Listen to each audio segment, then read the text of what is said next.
Hola Bruno, muy buenas tardes. Te voy a Hola. hacer algunas preguntas que nos traen desde Perú. Miguel Ogalde es un escritor joven y además periodista. Voy a partir por la número uno. ¿Cuáles fueron tus influencias literarias importantes de joven?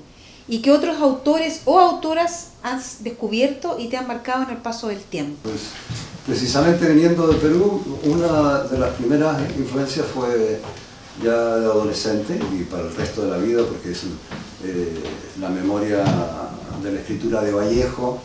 También Saint-John Perse, un poeta francés que fue Nobel en los años 60, ya más contemporánea, la Nobel, la Szymborska, por ejemplo. Aquí en Chile, adolescente, la lectura de Nicanor Parra, de Carmen Berenguer, o Virginia Woolf, Enrique Lin, de Teillier, digamos, son esas influencias que ya de adolescente te marcan y forman parte también de tu pasado literario emocional, ¿no? Bruno, y si pudieras elegir un libro y señalarlo como que fuera tu favorito, ¿cuál sería? Si no tienes uno, dos, tres, pero hay alguno que sea absolutamente el favorito, un libro, puede ser novela o poesía, como no. Bueno, hagámosle honor a la poesía. Hablé antes de Vallejo, Trilce, sin lugar a dudas.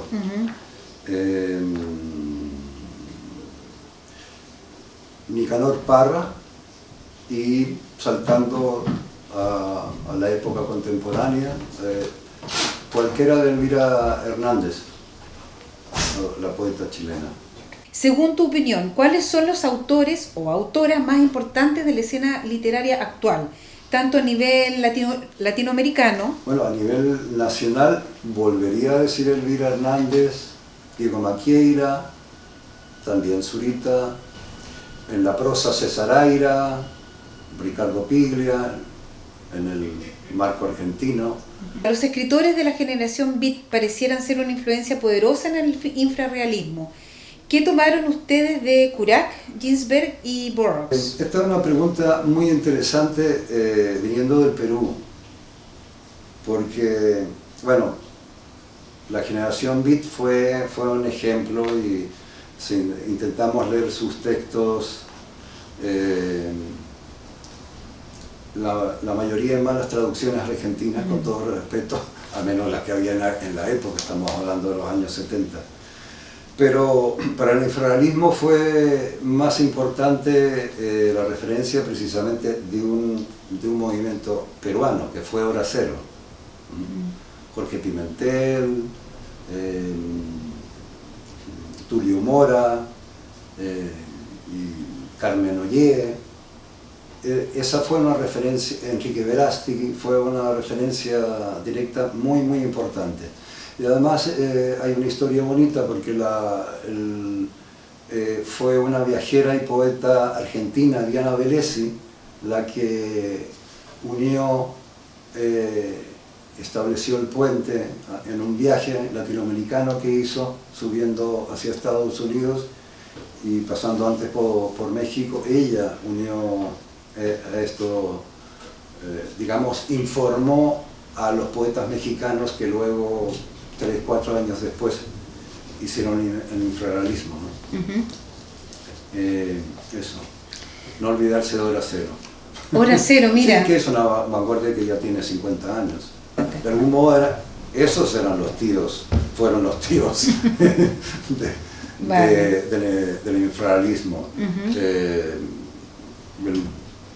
La inspiración beatnik, bueno, fue el movimiento beatnik, el movimiento hippie, pero en México también el movimiento estudiantil. Cuando yo llego a México, no habían pasado 5 años de la masacre de Tlatelolco y todos los movimientos sociales que estuvieron. Correcto. Que se dieron en ese momento y que desgraciadamente fueron reprimidos con mucha dureza. Otra pregunta, ¿crees que las narrativas modernas, aquí el escritor nos dice las series de televisión, videojuegos, cómics, manga, etcétera, tienen o tendrán el mismo poder que la literatura a un nivel trascendental e histórico? ¿Te llama la atención alguna de estas formas de expresión? Y si te llama la atención alguna, ¿cuál? Una pregunta interesante para una persona que prácticamente ve poca televisión y ve cine, más bien por despiste o a veces por motivos económicos o por pereza mental. Pero yo creo que es interesante todas estas nuevas herramientas y también son campos laborales para muchos creadores.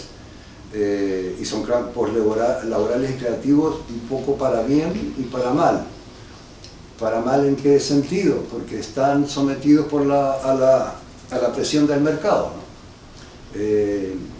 Digamos, ahí el campo semántico capitalista sufre todas sus tensiones y bueno, creo que es algo que es importante tener en cuenta cuando se ejerce eso, ¿no? Es lo mismo que una poeta o un poeta o un novelista que están sometidos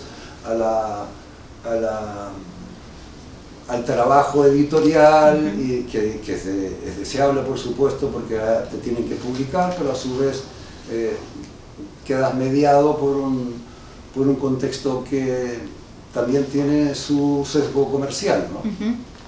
En ese sentido, pues se puede reivindicar la poesía, que siempre ha trabajado en un marco más autónomo, ¿no? Más de base, por decirlo así, ¿no? O sea, y claro, bueno, se me ocurre contar una anécdota muy curiosa. Una vez en un periódico, precisamente, le podías preguntar cosas, le podías preguntar tus inquietudes a un agente literario, ¿no? Y yo, como poeta, le pregunté, bueno, ¿qué puede hacer un poeta en una agencia como la suya?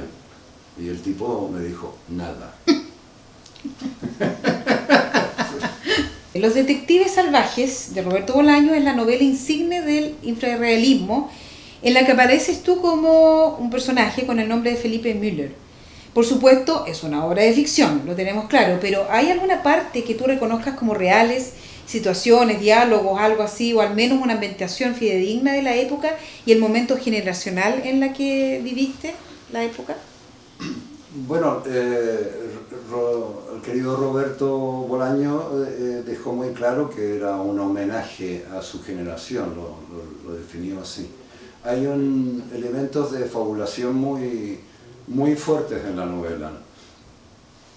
Pero la escritura de Roberto tiene el poder de evocar y también de relacionar de una manera magnífica lo ficticio con lo biográfico de su entorno y lo autobiográfico.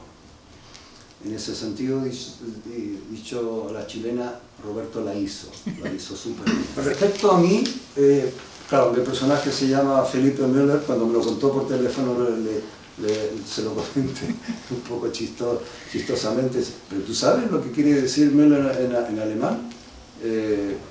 Quiere decir basurero, o basurero como oficio, ¿no? Una persona que recoge basuras, o molinero.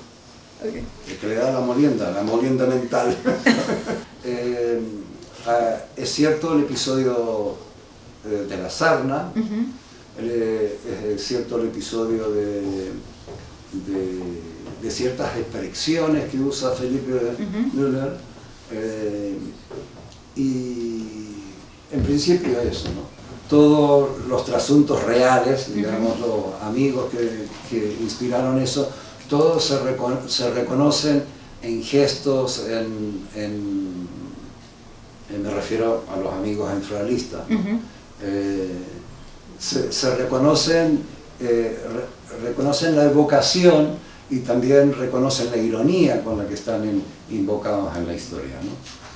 Ya que estamos hablando del infrarrealismo, este ha inspirado a toda una nueva generación de escritores y escritoras chilenas. ¿Qué se siente que tú y tus amigos hayan pasado de ser jóvenes iconoclastas a autoridades literarias adoptadas por la nueva generación? Porque hay muchos jóvenes que, wow, tú le hablas de Montaner, de Bolaño, de los otros seguramente, de los peruanos que tú no nos nombraste, de la hora cero, para ellos son realmente potentes y los toman para lo que ellos están escribiendo, ¿no? Bueno, esto de autoridad literaria, yo no la compro, o sea, demasiado, es demasiado. Yo suelo hacer el chiste de que es más por viejo que por sabio, simplemente tienes más recorrido, ¿no? O sea, en fin, ¿no? Bueno, el infrarrealismo, bueno, hay una parte del infrarrealismo que sigue, son amigos y siguen haciendo actividades y sobre todo se siente siempre interpelado por la gente que quiere saber por qué fue el movimiento, bueno, qué fue esta inspiración, sobre todo creada por Roberto Bolaño y Mario Santiago, ¿no? Poeta chileno que luego sería novelista y luego un poeta mexicano que fue poeta hasta el final. Digamos que hay un cierto triunfo de la metáfora de lo que es el infrarrealismo, como inspiración, ¿no? Curiosamente, de manera un poco ambigua, pero en el sentido positivo, ha quedado como una propuesta metafórica de una vanguardia que no se sabe si fue o no fue, pero fue sobre todo un grupo de amigos que crearon obra, la mayoría no tuvo difusión, sí la de Roberto, y claro, y al escribir Los Detectives Salvajes, Roberto lo que hace, saca una lupa con una luz y la orienta hacia el pasado, pero está enfocada y desenfocada con su genio, claro, con su escritura, ¿no? Exacto. Sobre esta idea de la metáfora de lo vanguardista o de lo propositivo que tiene esta idea viejísima como el mundo de que el arte pueda cambiar la vida. En México hay jóvenes poetas que se dicen infrarrealistas y no los conocen los poetas infrarrealistas mayores, ¿no? Ha habido un grupo de periodistas que trabajan en derechos humanos que han hecho un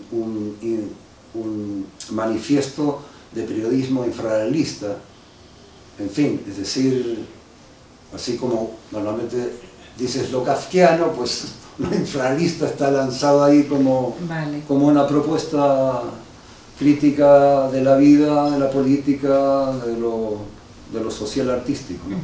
Llegando ya más a tu libro, a La Guerra ha Terminado. En este hay un poema principal de tu conjunto de La Guerra ha Terminado.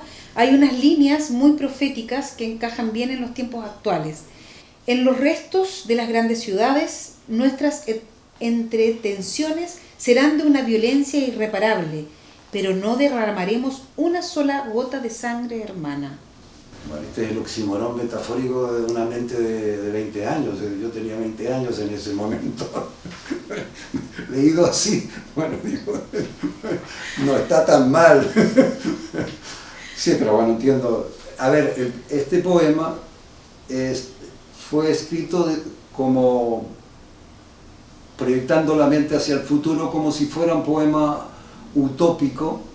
Por eso esto de la guerra ha terminado, es decir, la guerra total, la guerra humana. Es decir, hemos sido capaces de superar ese tipo de violencia. Pero todo el poema está haciendo un salto, es una especie de memorabilia crítica, hace un salto de la memoria hacia el dolor de las sociedades pasadas. Entonces es como una fusión mutante entre lo utópico y lo distópico, ¿no? Claro. Y bueno, creo que eso explica estos 3 versos. Esto es una pregunta mía, es una pregunta mía. Con respecto al nombre de tu libro de poemas, La guerra ha terminado, y estas tres frases, ¿qué piensas en lo que pasó en octubre de 2019 Chile y qué piensas de lo que está pasando actualmente en Palestina? Muy poderosa pregunta. Bueno, yo estuve en el 2020 estuve 5 meses aquí y viví, digamos, toda la parte de... Bueno, vi todo el estallido porque luego me fui justo antes, regresé a Barcelona 2 semanas antes de que encerrarnos.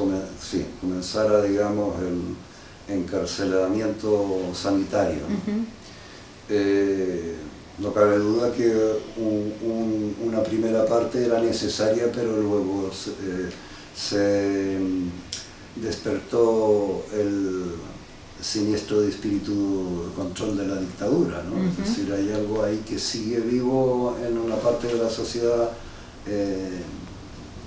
la sociedad chilena, que tiene ese sesgo y esa nostalgia cívico-militar, ¿no? Me impresionó mucho el giro en el estallido, o sea, el lenguaje, cómo la gente comenzó a hacer hablar los muros, a dejar ahí su testimonio, su pensamiento. Tenemos una nostalgia presente de eso. Pero bueno, por ejemplo, aquí hay trazas aquí en Valparaíso. Todavía quedan. Y la gente lo tiene muy presente en la mente. Sí, era muy hermoso esa fusión entre política, cultura, poesía, que la gente no encerrara el espíritu de la revuelta en consignas claramente partidarias, es decir, que había un espíritu común realmente poderoso y que fue propositivo además en todo el país. No se experimentó como algo en el centralismo de Santiago, Claro. sino aquí también. A mí me tocó en Temuco el estallido. Y el asunto de Israel,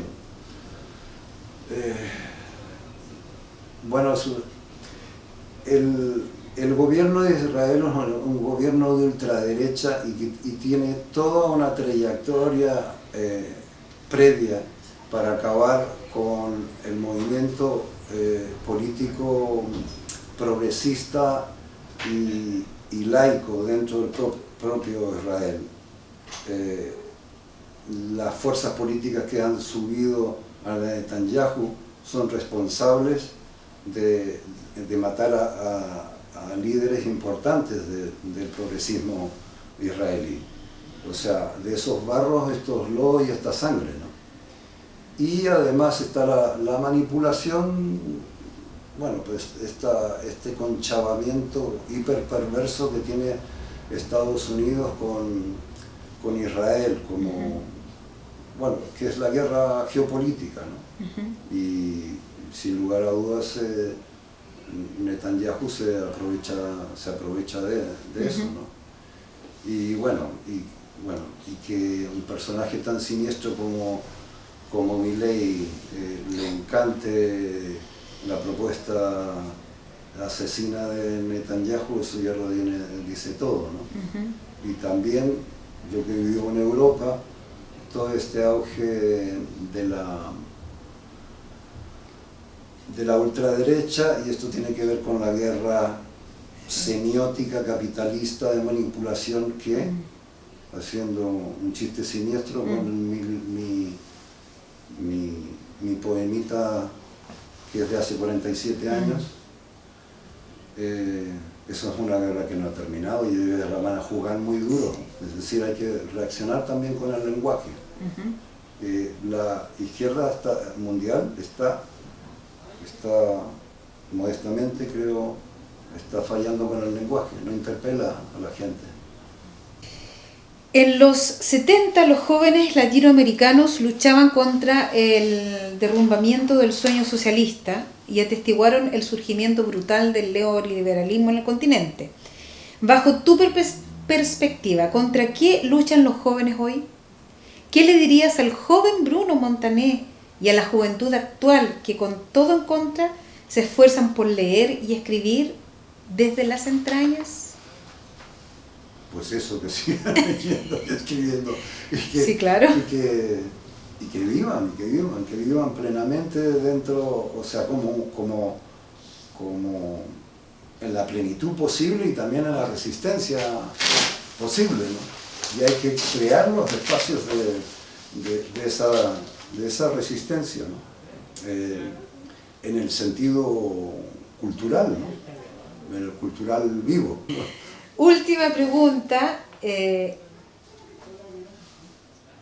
atisbas o cuál atisbas que es el futuro de la literatura a corto y largo plazo, de la literatura, por sobre todo también en la poesía? Voy a partir con un excurso, porque el otro día en una charla que hicimos con muy buenos anfitriones en una universidad en Santiago, salió el tema de la inteligencia artificial.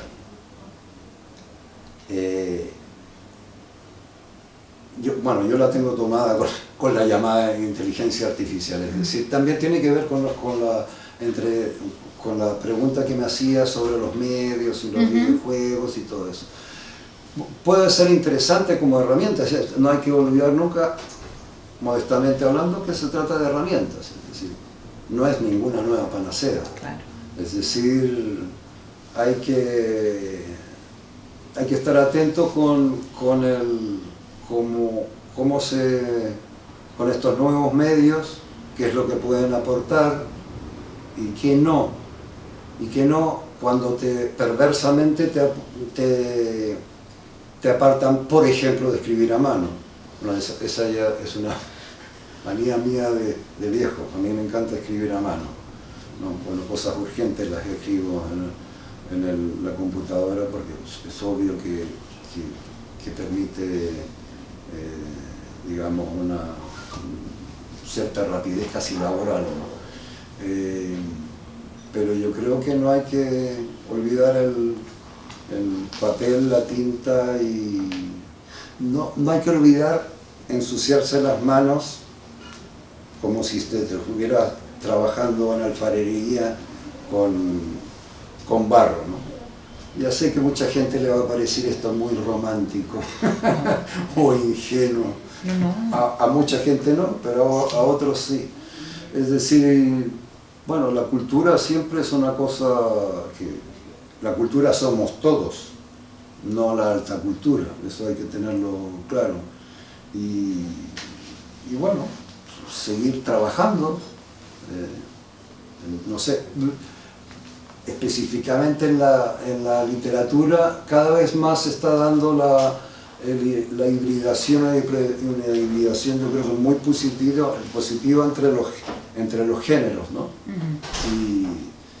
Y también la fragmentación, es decir, formas que ya cuestionan modelos decimonónicos que se vienen perpetuando durante más de un siglo, ¿no?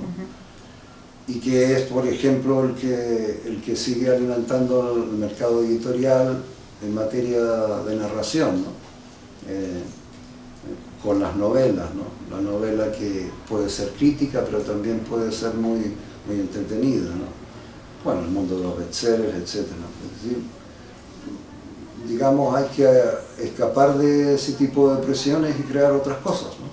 Bruno, agradecerte enormemente tu tiempo, tus palabras maravillosas. A ustedes. Vale, muchas gracias.